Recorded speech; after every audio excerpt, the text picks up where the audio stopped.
Hey, everyone. Give me one more minute here. We're just wrapping up a couple of housekeeping things, and then we'll be ready to rock and roll. Can everybody hear me? Yes? All right, cool.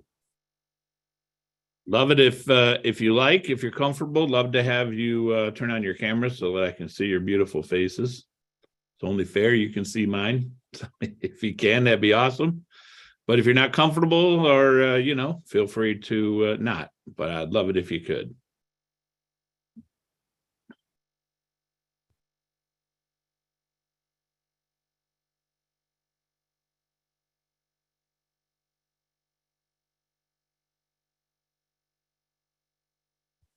We'll give it one more minute. Nice to see so many people, familiar faces.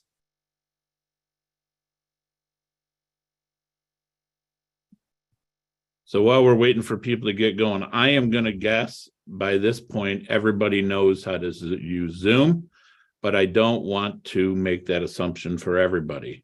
Max Thomas is here with me. He's going to help me take care of the business here. Hopefully everything goes well. But in the lower middle part of your screen, or depends on if you're on a phone or on a computer, you should be able to see the chat. Max is going to monitor the chat. And if something's going on, or if you have questions, no, Michael, thanks. I don't need to see you eating. You're right, sir. Feel free to shoot it in the chat. To the right of that, if you're on your computer, I think it's to the right. Yep, you have a little button that says reactions.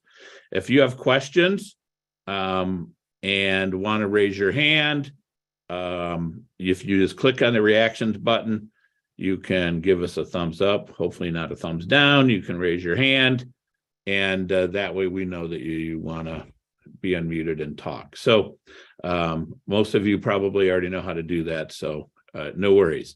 I'm curious, because I see so many familiar faces, and I'm going to, by the looks of it, based on the people that I see in the room and my knowledge of who's invested with us, we're probably at least 5 to 10 people in this room are current investors. If you're comfortable and want to raise your hand, love to, but realize everyone will see that you've raised your hand. But it's always really exciting to me to share with the world that we really have real people investing in our deals. So if you're comfortable raising your hand, fantastic. But I can tell you right now, feel free to raise. Okay, Steve, thank you very much. We have quite a few more than Steve. Darren, thank you. Darren, nice to see you. We'll keep Max in line tonight. Fantastic. So guys, I've left the chat open so you can chat with one another. If you like to do that, welcome Lawrence and Mr. Kinder, long time no see. So if you have questions for existing investors, and I don't know that they'll be comfortable answering them, but what I do want to do is, I always get that request from from prospective investors. Hey, can I talk to one of your existing investors? And we're really, really careful about privacy. So I'm really reluctant to give out names. But you know what? If you're here and you want to ask them a question, I know that people have done that in the past in these chats, and I think it's super valuable. So feel free. All right. So before I get started, I want to just make sure because so many of you are new. It's going to be a little bit of repeat information here for a few of you. But before I get started, I do want to tell you really how I got to be where I am today. And I think it'll hopefully help you understand why I do what I do and why I'm so passionate about what I do, because it's really a lot of fun, I will tell you. So about 25 years ago, I was sitting in my daughter's room. Some of you in this room know who that is. But this is way back when she was an infant. It was about 3 o'clock in the morning. I was doing her middle of the night feeding. I was working at Deloitte at the time. So it was the only time I could spend any really quality time with her. It was about 2 or 3 in the morning, which says a lot about my life at that time, right? I was working so much that was my quality time with my new daughter. Everybody in the house was sleeping. My son was sleeping. My wife was sleeping. Her and I would be sitting in the little rocking chair in her room.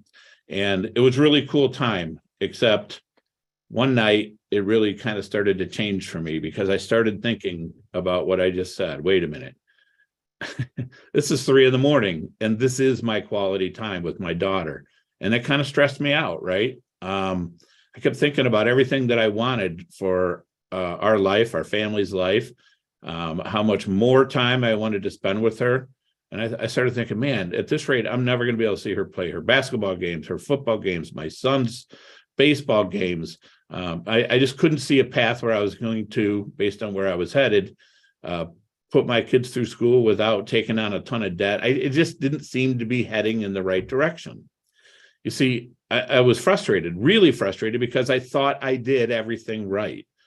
Here I was, I got my undergrad from Toledo. I got my graduate degree from Case Western Reserve. I was a lender for a while. Now I'm a CPA. I'm like, man, I am rocking, right? Just like a lot of you are obviously very successful people if you're investing in our real estate deals. So I was frustrated. I just couldn't save much money. I couldn't figure out how I was going to get a path to where I wanted to go. I did have a little bit of money saved, not very much. And unfortunately, every time I tried to invest it in the stock market, that never went well for me. And none of those investments had any real cash flow. So obviously I was really frustrated. I will tell you that it was at that moment I decided, you know what, I got to figure something else out. I got to make a change. This is not what I want for myself. And it was really disappointing because I had spent so much time and energy getting myself to that point. So up until that point, I dabbled a little bit in real estate, and I knew a little bit about it, but not really very much. The only property I bought, I thought it was going to be my retirement. That's how clueless I was in this business. So I spent a whole lot of time and a whole lot of money. And remember, back in the 90s, information wasn't everywhere about how to do this real estate thing. So I went to apartment association meetings, and it was a painful process. But I will tell you that over the next couple of years, I was able to buy a total of 3 properties. And 3 years later, I'll never forget it. It was the year 2000. I think it was November. I think. I sold those properties. Now, remember, I'm still working at Deloitte at the time, so I really did this on the side. But when I sold those properties, I made $500,000 on the side while I was a CPA in real estate. So for the first time in my life, I had $500,000 in my bank account. Never imagined that was possible. I mean, it just blew my mind. So at that point, it was huge for me, right? It was a massive weight off my shoulders. I figured it out. Now I know I was going to put my kids through school without racking up a ton of debt. I thought, wait a minute, if I focus on this instead of working so much as a CPA, I can probably get the life that I wanted. Right? I didn't have to worry about the stock market, right? I don't need it. I can invest in real estate. So I not only had a plan, but I had a plan that I knew was going to work. And that was huge for me. I felt like, wow, this is unbelievable what the last 3 years had done to my life. Because remember, I was in my late 20s, early 30s then. Fast forward, I'm thrilled to report that I have done all the things that I set out to do. My kids have gone to school. We didn't rack up any student debt. I'm now 100% in charge of every single day of my life, and I'm not worried about what might happen to me as a CPA. And I'm also proud to report that over the last 25 years, we've helped hundreds of people, just like many of the people in this room, create massive wealth investing in real estate. Now, thanks for listening to that story. It is so important for me because I hope it helps you understand why I'm so passionate about what I do, how we do it, and the impact that it's had not only on my life, but my family's life and the lives of our investors, many of which are in this room. So hopefully you're ready now for me to give you the real deal. And, when I named this little webinar, we're going to do this every month. I'm going to try to give you the real deal. It's not going to be filled with hype. It's going to be what's really happening on the ground every day, and it's going to be real data. So let me start off here by sharing my screen. Let's see here. Let's get to PowerPoint. All right. Let's move it along here. Slideshow.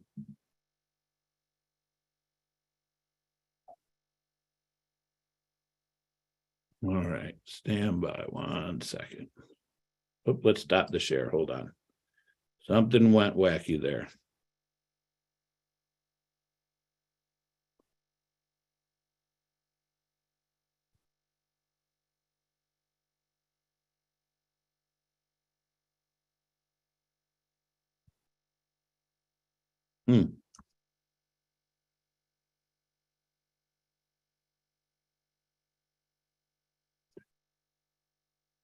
Lead from start. There we go. Now we're cooking with gas. All right, let me get through the legal stuff first, if you don't mind. Please note, I got to read this because it's really important that everybody understands what I am and what I'm not trying to do here today. Note that investing in real estate and other financial instruments involves a high degree of risk and potential loss of some or all of your principal. This presentation is not designed to be an offer to buy or sell a security or any interest or otherwise participate in any investment or trading strategy. Any such offer can only be made through definitive legal documents, including an operating agreement, a private placement memorandum, and other really important documents that you would have to see that would go through detailed information about risk of loss and other risk factors. Please note that nothing in this presentation should be interpreted as investment advice, tax advice, financial advice, or legal advice. Before you make any investment decision, please make sure that you consult your own financial advisor. And we still can't see your screen there. Say again? Are you trying to share your screen? We can't I see am. it. Oh, thanks, Max. I wonder why that's not there. We go. How's that work? There, perfect. There we go. All right. 4 questions that I promised. Let me just minimize things here because I got my screen too cluttered. All right. Why? Four things that I promised to answer when I sent out the email for this thing. I want to make sure that we get through these, so I want to make sure we talk about them here tonight. Why higher cap rates and interest rate are actually good for you as an investor. I know people are shaking their head about that one. Why almost no one is selling right now, and why I think, or when I think they'll sell. Why some properties are performing really well right now, and why some aren't. And finally, should you invest now or should you wait? All right, let's go back. We're not going to spend a lot of time reviewing the basics of real estate, but I just want to remind you why we do this. The benefits of investing in real estate, especially because some of you are new. Number 1, it's cash flow. Number 2, it's appreciation. And number 3, it's tax benefits. So cash flow, it's very simple. We have lots of different tenants paying us rent. All those people work for different people. They are have different employers that are in different industries. So we get a great diversified income stream. In our business, every month, the expenses are fairly predictable. So what that means is as long as you get the management right, the revenue should exceed the expenses, which means you're going to have excess cash flow.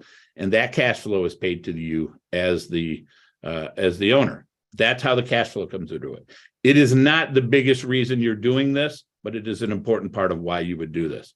The real reason we do this is the appreciation. So everybody knows or believes that real estate appreciates over time, and it does. But with multifamily, it's why that happens that is so important and so big part of why we make money. See, real estate in our world appreciates over time because the cash flow increases over time. It is predictable, generally speaking, that if I'm able to generate more cash out of an asset, somebody's going to be willing to pay me more because that cash flow is higher than it was when I bought it. Our value add business plan is designed to increase cash flow, and not just by a little, but by a lot, right? That results in incredible appreciation generally, and that's the reason we do this. The appreciation is massive in our world.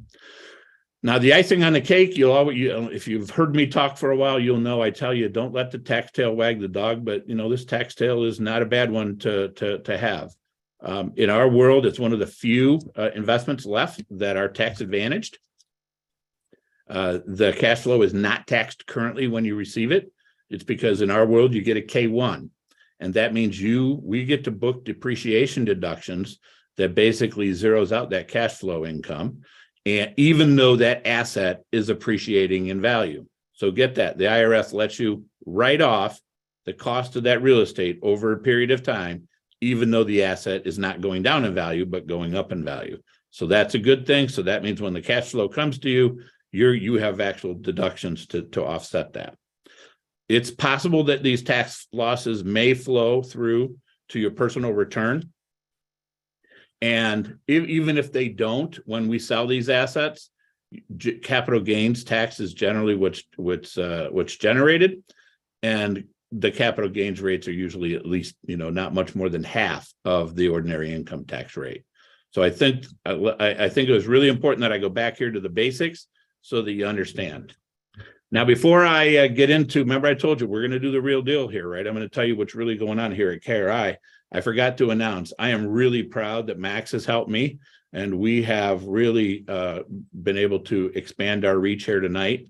You don't realize this, but we are now live streaming this event on Facebook, LinkedIn, YouTube, and Twitter. So it's a new chapter in our history, and we're super excited to be able to do that. And obviously, the technology allows us to do that, and that's super excited. So I just wanted to announce that so that y'all knew that. All right, where does KRI stand today?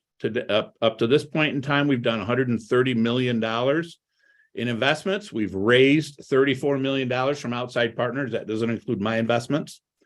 We have a total of about 240, they're all numbers are approximate, 240 investors in our deals. We are super proud of that number. Last year, we distributed almost $700,000. In this year, it is our goal to distribute more than $1.25 million. And so I'm super proud of the progress that we're making. We own or manage about 1,750 units, kind of keeps our people busy on the ground. So our last 3 deals that we've turned, for some of you, this will be repeat information, but a lot of you are new, so I want to make sure I share it. This is the real deal. This is on the ground. We recently turned this deal, Coachman Club Apartments, 72 units. It was Clearwater, Florida. We bought it for about $6 million. We sold it about 2.5 years later for a little over $8 million. Here's the key. We were able to move rents from $785 to over $1,100 a month.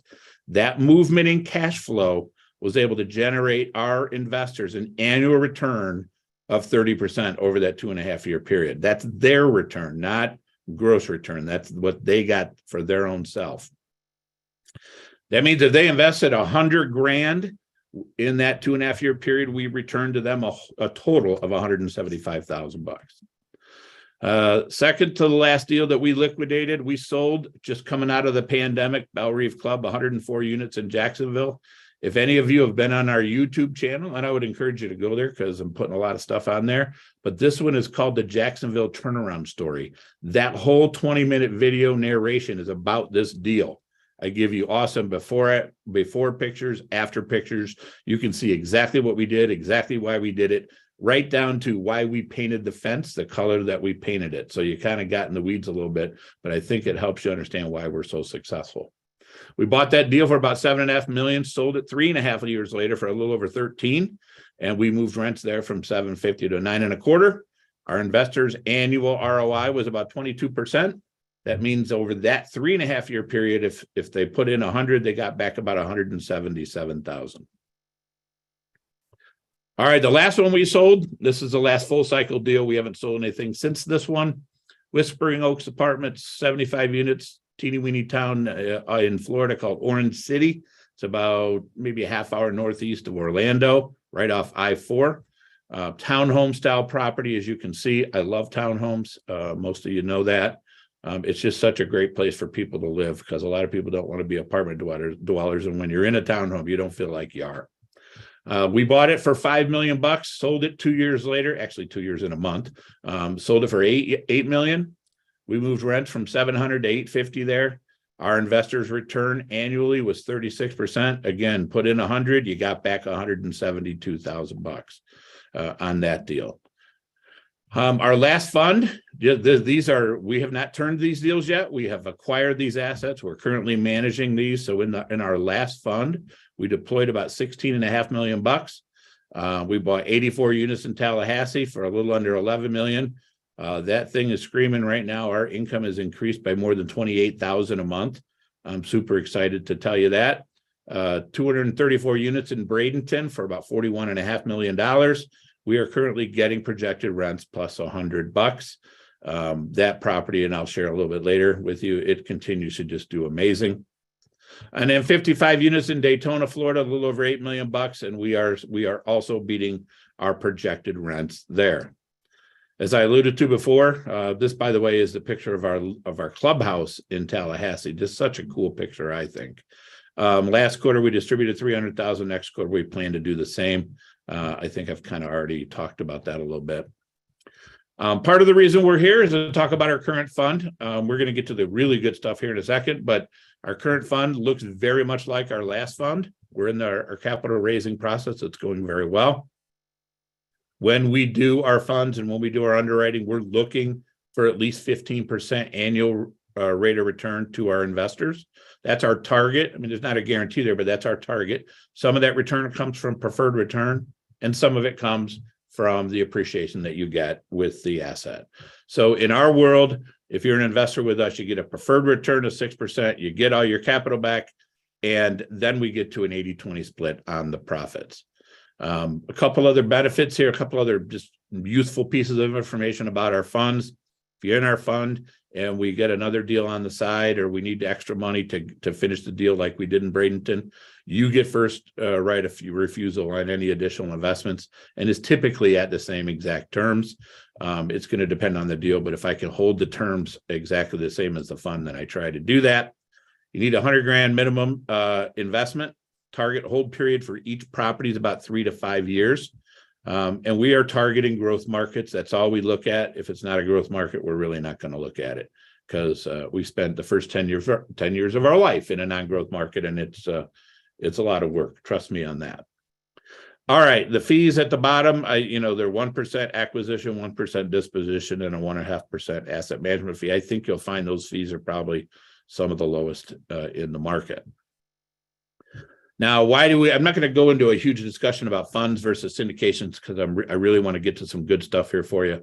But I just want to make sure you know why we are still using the fund model. Our last fund proved it to us that buyers or sellers love buyers with money. It gave us a massive buying advantage. It gave us much better deals than we would have gotten if we were just syndicating each one of those deals. That Tallahassee deal never saw the market, and the Bradenton and Daytona deal, we were not the highest bidders. I can tell you that. So I'm super proud that this structure, this fact that we already have the money raised, sellers notice that, and they want to close their deal. So they'll give us the deal. Something that gets a lot of confusion to people, when you commit with our fund, you're not writing me a check on the day you commit. You're going to wait until I find the deal, and then I'll call the capital. And you just send in part of the capital that we need to close that particular deal. What's important here is that you can keep your money invested in whatever it is you're invested in until I call that capital. And for the many of you who are on this call, I know are committed to our second fund, all I need you to do is just be patient, stay invested. We're working really hard to find deals. We're going to talk a lot about what's going on in this market tonight so that you understand why it's a challenge to find these deals. And a couple more benefits here. I mean, if you looked at the last fund, there were 3 assets in that fund, one in Tallahassee, Bradenton, Daytona. Those are massively different markets, massively different building types. So you're getting a lot of great diversification inside that fund from geographical locations and things like that.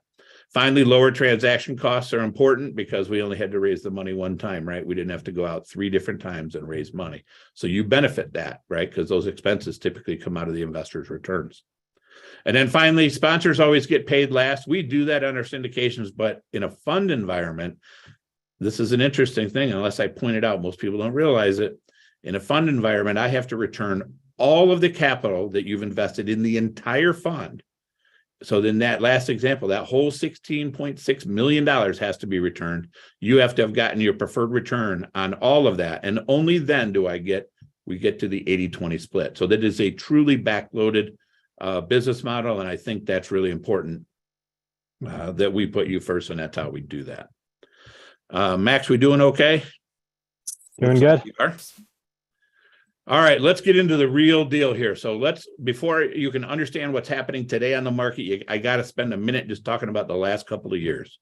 And I'm going to try to put this into a story form that is digestible and doesn't put you to sleep. First of all, we all know that COVID happened, right? When that happened, the government shut everything down. Then they gave out a whole lot of money. Why? Because people couldn't go to work. They needed something to live on. So the government did do a lot of welfare-related type plans and rolled out tons of money into the system so that people could continue to live. Fast forward some period of time, and there was a vaccine that was rolled out, right? We all know that. As soon as that vaccine got rolled out, everything opened up really, really quickly. What happened then is demand spiked overnight. The best analogy I can do here is a light switch, right? When you leave the house in the morning, you turn off the light. You come back, you flip the light on. When you flip that light on, you expect that light switch to come on. And it does in your house. But in the real world, when you're talking about all of the demand for all the goods and services that we needed, remember, we were shut down. The supply chain doesn't have a light switch. It is a very slow process to get it to catch up. So that supply chain needed to catch up. Because of that, we had massive demand and really low supply. That means inflation spiked, because that's in a capitalist society. That's how we deal with price and demand inequalities. We raise price because there's more demand than price or than supply. So inflation had to spike. It just did. That's what happened. The Federal Reserve then said, whoa, wait a minute. We have two jobs here. One is to keep full employment, but two, we can't let inflation get out of control. They thought it was transitory for a while, and then they threw in they waved the white flag and say, all right, we got to raise interest rates because this inflation does not appear to be transitory. So they raised interest rates, but they did it really fast. Now, what I put on the slide here is a little illustration of just how fast it really happened. SOFR is an overnight financing rate that we use, that the banking industry uses to price variable rate loans in our world. In February of 22, it was 0.05%. That's practically zero. That same exact rate today is 4.55%. So in the matter of 12 months, we had a 450 basis points move in rates. I want you to think about the effect that would have on a $10 million loan. That means interest expense increased by $450,000 a year. And imagine a $20 million loan, a $30 million loan, the numbers just get obscene, right? So it was really, it really had a huge impact. That interest rate volatility created massive amounts of uncertainty. Buyers had to stop buying. Lenders stopped lending. Lenders stopped lending because they were scared. They didn't know what the hell was going to happen next. Buyers stopped buying because if you understand the transaction process, if I were to go in and buy a property and put it under contract today, not like your home, when you apply for your home mortgage, you get to lock the rate that day. Not true in the commercial world. That rate floats until you close. So now you have a $20 million loan sitting there that you're trying to process, and rates were moving around like crazy on us. And we couldn't afford to wait to let that thing float for 60, 75 days while we were trying to close this deal. It could have such a massive impact on the cash flow of the property. There was just no way as a buyer you could go out and confidently say, I can pay X for this property and know that I can afford to pay the loan. So that is why buyers stop buying. Lenders stop because they don't like uncertainty. So they stopped lending. They shut their doors and said, whoa, wait a minute. We got to figure out what's going to happen here. So those higher interest rates meant higher cap rates as well. And then, of course, a fear of a recession, right? Because now we're worried that nobody can buy their homes, nobody can buy cars, blah, blah, blah, all the bad things that tend to happen when you have much higher interest rates. When cap rates went up, everybody still with me? We still good? Give me a little bit in the chat if you don't mind. Say, yes, I'm good. Do something, all right? I got to know you guys are awake, please. All right, cool. All right. Goals, all right. See your question here. So stand by if you don't mind. All right. So cap rates went up. That means buyer and interest rates went up. So buyers couldn't pay as much. But the sellers still wanted to sell, but they wanted to sell based on yesterday's prices, last year's prices, 2 years ago prices. So sellers wanted so much more than buyers could afford to pay. Deal flow stopped almost immediately. And that's what happened. Everything shut down. Literally, the brokers went on vacation from about the 1st of November until NMHC, which happened just last week. They absolutely left. They shut down and just went on vacation. Now, the good news is inflation is coming down now. The The Federal Reserve seems like they're close to raising rates. That makes me happy. Stability is returning to the credit markets. That makes me happy. Fear of a major recession seems to be receding. And we're not going to just take my word for it. We're going to talk about some third-party evidence here in a second. So what does all this mean? A lot of people bought properties at super low cap rates 2-3 years ago. Some of those people use longer-term debt and rate protection. That's good for them. They did the right thing. They are fairly safe. Many people bought those deals using bridge loans based on the assumption that they were going to get to move rents really fast and they would make tons of money. That's short-term debt. It's always written on a variable rate. Some people use rate caps to protect themselves for various time periods, but some people don't even have rate caps in place. Those people, I will tell you, are freaking out. That's why I put 3 crying faces up there. They are freaking out because, like I said, the rate 4.5% rate movement is massive in this world. So as a result of this, some of the sellers out there are going to be distressed between now and the end of the year. Some of them are stressed right now because those variable rates cause higher interest expense. They may have expiring rate caps that maybe it was holding their rate at 2 or 3%, and now it's going to go to 7. So it matters. Property cash flows may not have increased enough to support the new debt service, right? It sounds like if you're that situation, I mean, you could be really, really stressed out. Fair? All right, so the result, some owners are going to be able to refinance because they've moved their cash flow enough that they can afford new debt service. Good for them. They were disciplined, they did the right things, and were careful about what they bought. Some owners are going to have to sell to solve their debt problem. There's nothing wrong with the property. It's the debt that's in place. They can no longer afford to pay that debt. Some owners are going to have to sell at a loss to solve that debt problem. Okay. And then finally, there's going to be some non-distressed sellers who they're just going to hold on and wait for rates to come down. How can they do that? Because they've got longer term loans in place, and the fluctuation in rates doesn't affect them because they had a fixed rate. So where do I think we are now? There is still some debate on whether or not we're going to hit a hard or soft landing. Only time will tell. I'm going to give you some third-party evidence here in a minute. I don't think interest rates are likely going to return to pre-COVID levels just for a little while. It's going to take a while for that to happen. Therefore, higher cap rates are probably here to stay for at least a little while. The good news is, and this is huge for me and for us as buyers, the stability in rates does make it possible to do deals. Now, if you'll allow me, I want to share with you, I am a huge proponent of very important information coming from third parties who are non-political, who are non-salesmen, that are going to give me the real deal. So I spend a lot of time and energy following what economists say. Now, economists aren't the end all, but they're objective, and that's what I care about. They give me data. So I subscribe to ITR Economics. I would encourage you, if you care about this stuff, they have some pretty good subscriptions. I'm not here to sell their subscriptions, but it helps me a lot understand what's happening in the market. I just want to share a couple of excerpts with you. So this is from their January 23 report that I get.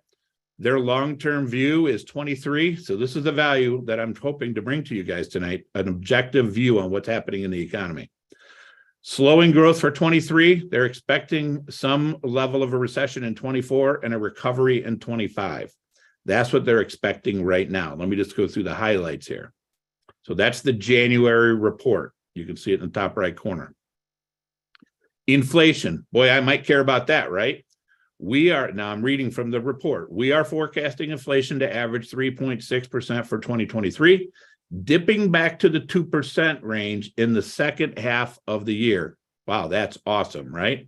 That projection was made less than 30 days ago. It was made before Powell's last, the FOMC's meeting. So it's a little bit dated, I guess you could say. The February report hasn't come out yet, but I do have some information tonight I'll share with you on the February report. Interest rates. Do you think I might care about those? I probably would. U.S. short-term interest rates, as set by the Federal Reserve, will cease their rise around March to May. That seems to be consistent with what I think might happen. Long-term, this is huge for us. Long-term interest rates are likely to move generally lower in 23, with more pronounced decline in the second half of the year. Boy, isn't that valuable information if you're trying to figure out whether or not you can wait out a rate cap expiration or something like that.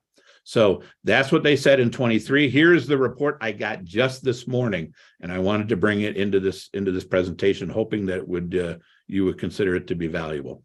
I'm not going to get into details here. All I want you to do is pay attention to the colors. In their world, a yellow means slowing growth. So this is the 12-month moving average. This is what they expect for through the end of 23, which is consistent with what they said in January. They're expecting slower growth. Red, as you can well guess, means recession, but not all aspects of the economy. They expect some of the economy to be in a recession, and almost across the board, they're expecting green is good, is what we would expect. So it is still consistent. They're expecting some good growth in 2025. So a little excerpt from this morning's report. We expect the decline to be relatively mild compared to historic cycles. It will be akin to the early 90s or the early 2000s recessionary cycles. See, I view that as really good news for just about everybody. Real GDP will rise in the first half of this year and then flatten out in the second half of the year. Decline is expected during a portion of 2024, which is exactly what they're projecting up here. So that's all I'm going to share on that economics report. I don't know if you find that valuable. To me, that gives me massive value in terms of where we think we're headed. All right, we're almost through this, so let me try to wrap this up for you. All right. So on the ground, the real deal here at KRI, I think the business execution continues to be critical to the success of these properties. I have always held that, and when things get a little tight, it just reaffirms it every single time I go through a cycle. The status of our properties, I'm proud to report we are doing very well. All of our owned properties are at 95% or higher. Delinquencies continue to be low. Even our Bradenton deal, which was a very heavy lift, we did a lot of work to turn that property around. We are pre-leased to 97% at that property. I just did a report earlier for our Google AdWords guy who wanted to take a look at it. Since November 1 to now, that property has like 1,900 leads that it has gotten for apartment rentals. I mean, that's just a staggering number. Just gives you good feel for how much demand is in those markets. Rents continue to remain strong. So far, I'm not seeing any retracement in any of the properties that we own, and we don't currently have any concessions in place. All right, our debt, right? I spent a lot of time talking about debt and interest rates. What about our deals? Are we okay? So we have long-term rate protection in most of our deals. We are, and I'm going to say might refinance one. Please don't interpret that as will or more likely than not. We are just looking at this right now. We might refinance one of them, only to extend our rate protection, and we might be able to actually reduce our interest rate compared to the bridge loan that we have in place, and reap the benefits of a rate cap that we originally paid $40,000 for, that is valued today at $313,000. We would actually get the benefit of that, the gain from selling that to someone else. So I'm looking at it. We're a long ways out from making a decision, but this is the real deal. I promise that's what I would give you here on this call. We might refinance another one. This is another deal. If we do that, we just have massive, massive equity in this deal. We might just return everybody's capital. We're probably going to return all their capital and then some, and they will continue to get huge cash flow. They will have nothing in the deal and probably gotten not just 100% of their capital back, but probably 110, 120% of their capital back. Plus they're getting cash flow from that. So that's where our debt position is. I feel very comfortable with that. Again, observations, I go back to, I've always said that investing with experienced operators and people in this business is more important. It has always been important. It just shows right now why it's more important than ever. Our investment thesis I get challenged on our investment thesis all the time from people trying to get into this business. It is extremely disciplined. It's deliberate. I almost view it as rules. We buy apartment communities in growing areas in good neighborhoods that when we physically improve them, management-wise and physically improve them, we can make them a lot more valuable. And it's because we are able to significantly improve the cash flow of the deal. That is the people that have been able to improve cash flow, they're able to earn their way out of most debt problems. If they bought marginal deals that didn't have the upside, those guys are struggling right now if they aren't properly protected. And again, I'll go back to our fund. I just want to remind you, we are definitely here to raise money and wrap up fundraising for our second fund.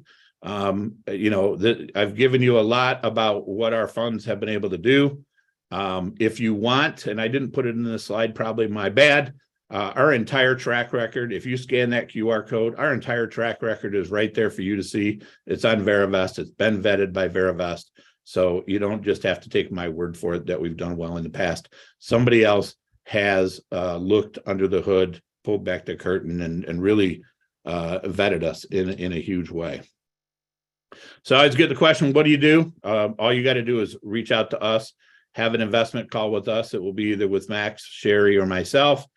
We're going to spend time on that call talking about your situation, what you're trying to do, because it is more important to me that we have a good match between your goals and our goals, what I think our funds can deliver, so that we can put you in the right place. That's what, that's what that call's about. We do insist on talking to every investor before we let you into the fund, because it's that important to us. I'm here to tell you that whether you have, $100,000, $500,000, $5 million, I'm pretty sure our funds can help you reach your financial goals. And I would love for you to consider investing in our fund, because I think I think you'll be glad you did. All right. So what I want to do is revisit our. Let me get off my screen share here for a second. I want to revisit our questions that I promised you that I would answer. First of all, why higher cap rates and interest rates are actually good for you as an investor. Let me make sure that's clear. Right now, cap rates are higher, interest rates are higher. That means we can only afford to pay a little bit less than before for a property. If we are able to buy a property down, especially if it's distressed and we get a good deal, and cap rates reduce because interest rates go down, that puts the wind of our back even better than it is if we're already in our demand supply imbalance. So higher cap rates and higher interest rates are awesome for us to go buy that deal, because then when we sell, the situation will likely be so much better. Why is no one selling right now? And when I think they will sell, I think I beat that one up pretty good. We know why no one's selling, and we know when they will sell. I think I covered that. Why some properties are performing really well and some aren't. And I go back to, I think I talked about it. This is about execution on your business plan. It's about paying attention to the details and making sure that you have a good operations team to run your properties. That's really, really important. Should you invest now or should you wait? Look, here's what I'll tell you. I always tell people the worst advice you can get is an advice from a sales guy, right? Well, I'm not a sales guy. I'm going to invest right alongside you. So I am not afraid at all to put my own personal money at risk. And, I would just invite you to do it with me. All right, Max, do we have any, thank you, Doug, I'll tell Sherry you said that. Thank you. Okay, Rhea, let me cover a couple of these in the chat. What does retracement mean? So when I talk about there's been no retracement in rents, so a lot of people, you're hearing a lot of communication or a lot of talk in the media about rents were going up, but now with the recession, all of a sudden rents are falling back. They're going down. Going down would be that retracement, and we're not seeing it at our properties. Now, I'm not saying that it's not happening at other properties or some other markets might be, but remember, we so require our demand to be so much higher than our supply in our demand supply equation in the market that we're operating in, that it makes it hard for that retracement to happen. It would take a really hard recession to make rents to go down in our market. So that's a good question.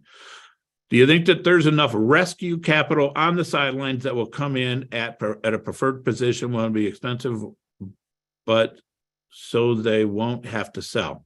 Donna, so I think, let me just make sure I understand your question. What I think you're asking is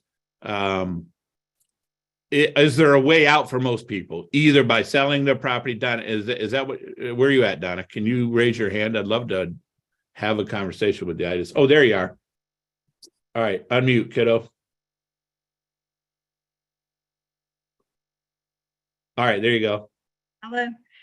I would love your thoughts on it, because there's so many folks that are kind of sitting on the sidelines right now, sort of waiting to pounce on possibly all these opportunities that are going to come up.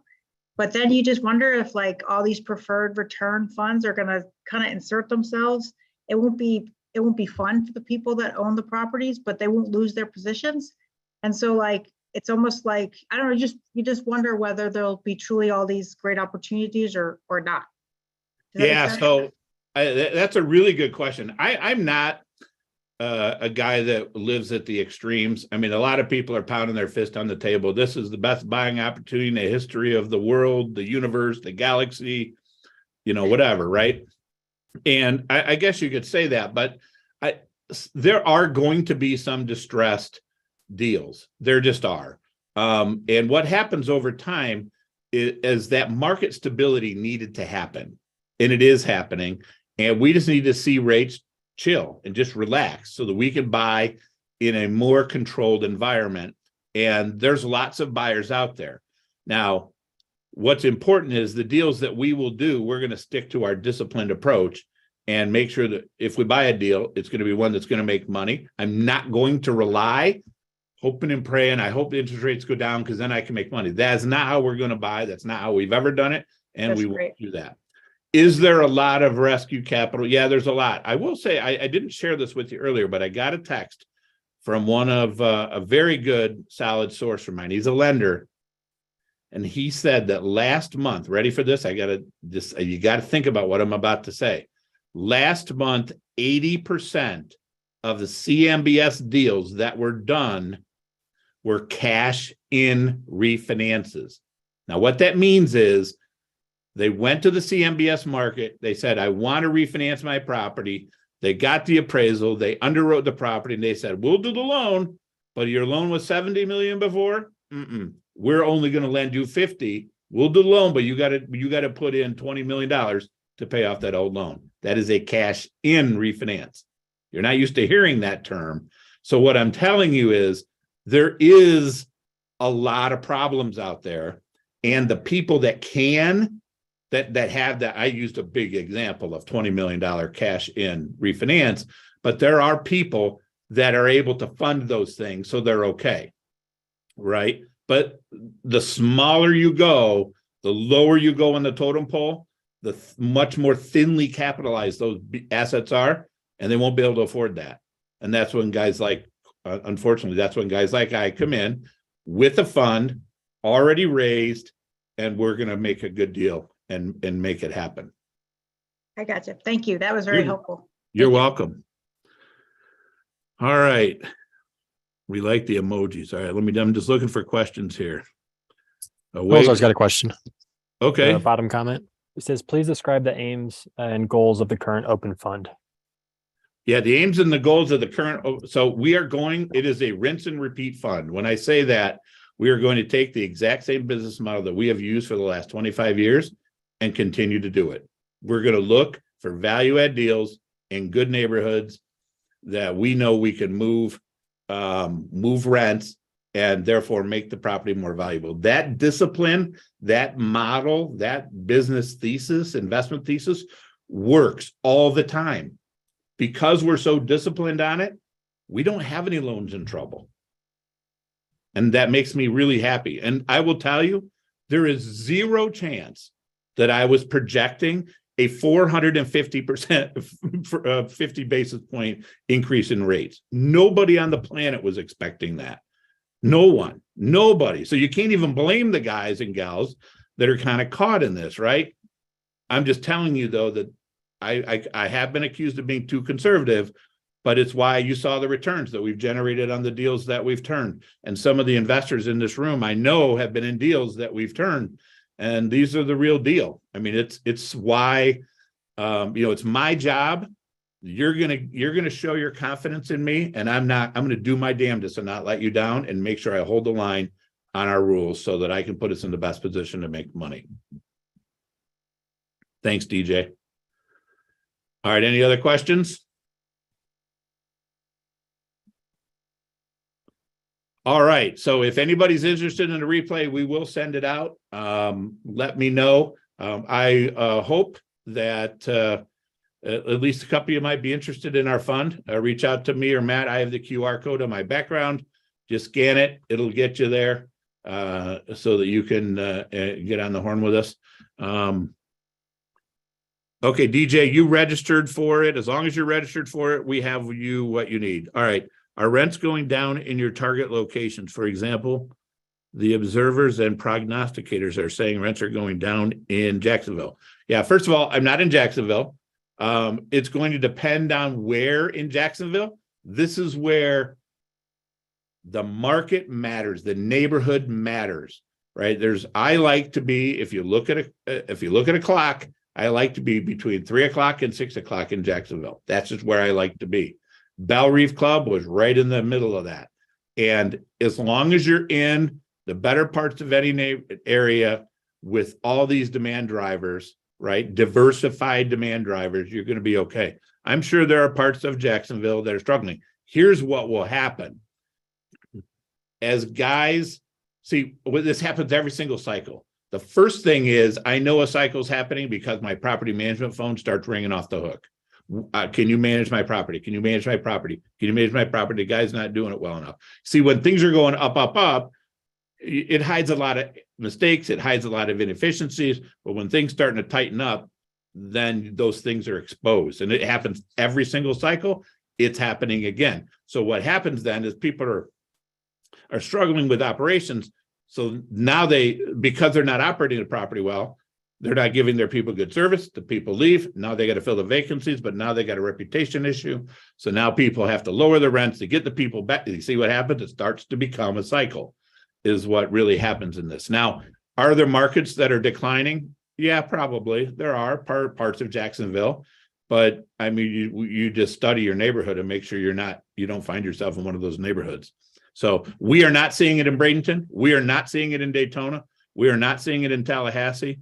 And, we're just super careful about where we're at to try to mitigate that risk. I mean, I told you 1,900 leads for Bradenton in 4 months. I mean, that's in 3 months is insane. I mean, that means you got a massive housing shortage there.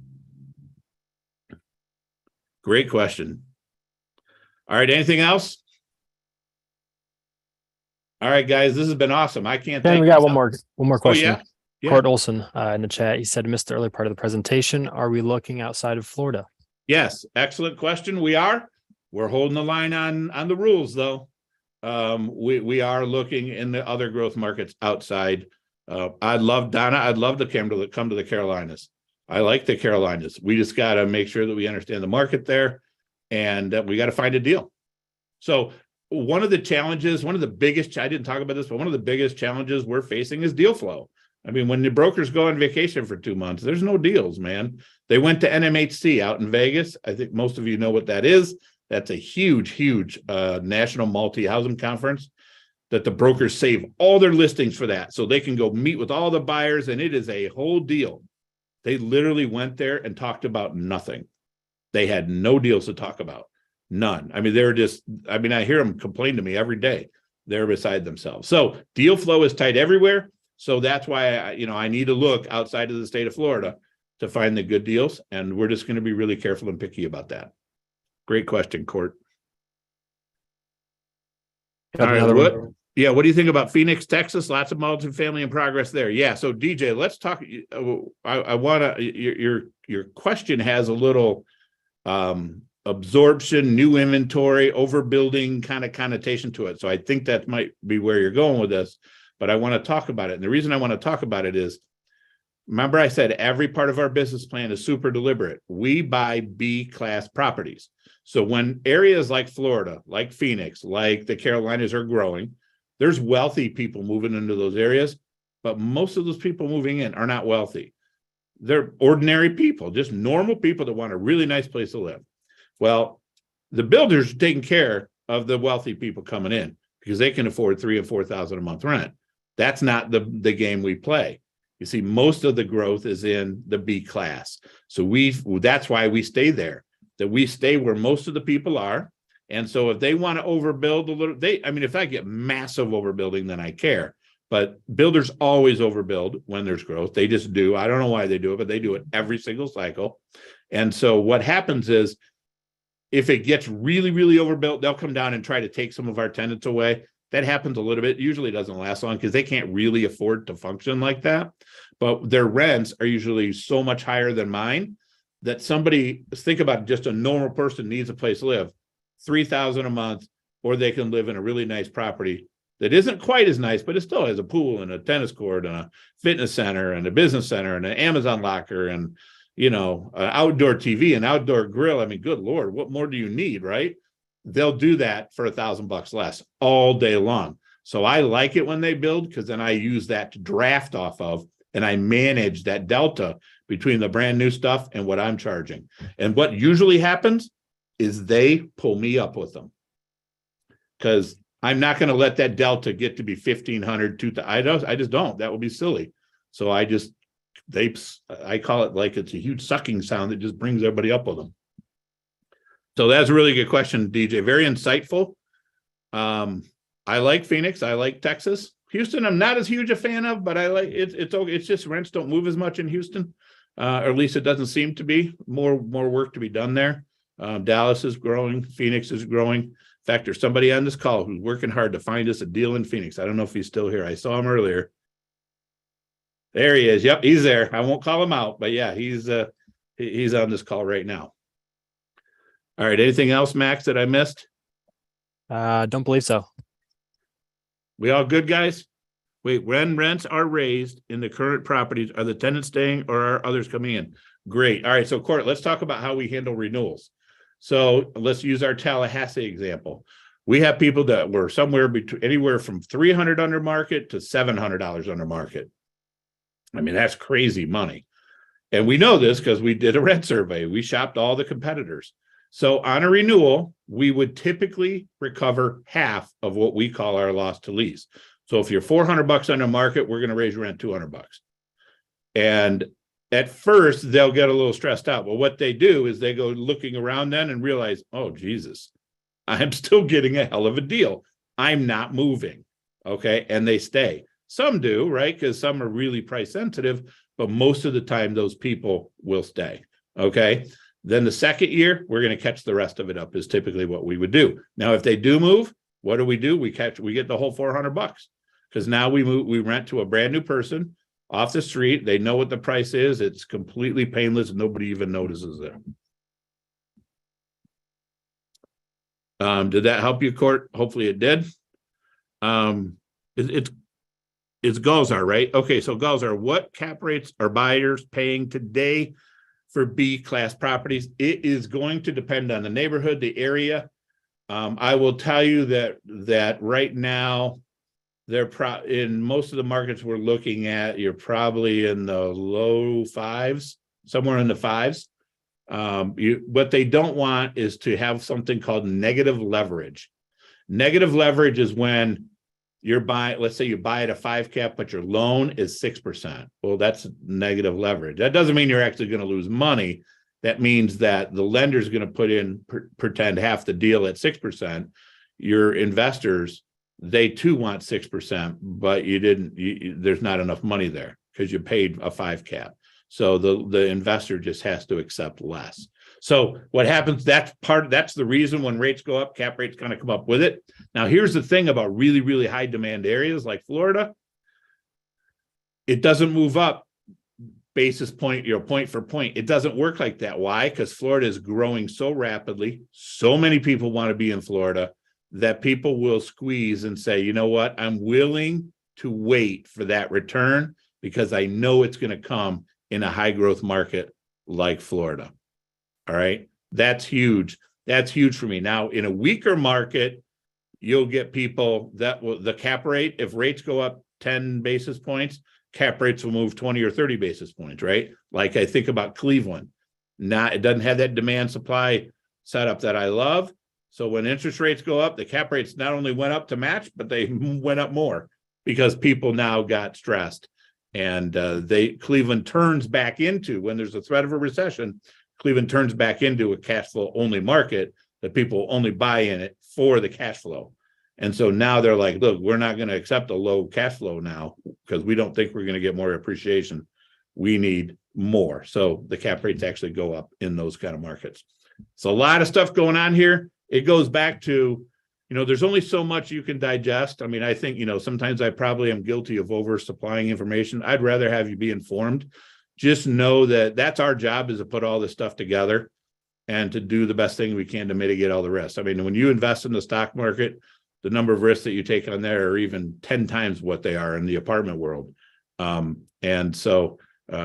Anyway, hopefully all this information sharing that I've done has been helpful for you and not just, made you stress out about investing in apartments. I do apartments because I can't find a better low risk, high return setup. I just can't find it anywhere. And that's why I do it. That's why I don't like the stock market, because I don't like that risk setup. You're welcome, Ria. All right. Anything else? All right. I think we are good. Guys, thank you very much for your time. It is 8:03. I've kept you for an hour very valuable. Thank you for spending that time with me and with Max, and look forward to talking with you soon. And for those of you in our fund, I know you're on this call. I can see you. Thank you so much for your trust in us, and just know that I promise you, I am working very hard to find a deal. I'll give you an example. Last week, I made a quick trip to Florida, thought I had a deal in Orlando, turned out not, didn't like the neighborhood. So we are at a moment's notice, we could find that first deal. And I know the brokers, I'm working them hard right now. So they're trying to get us stuff. They just don't have anything. All right, guys, have a wonderful evening, and we'll talk to you soon. See you guys.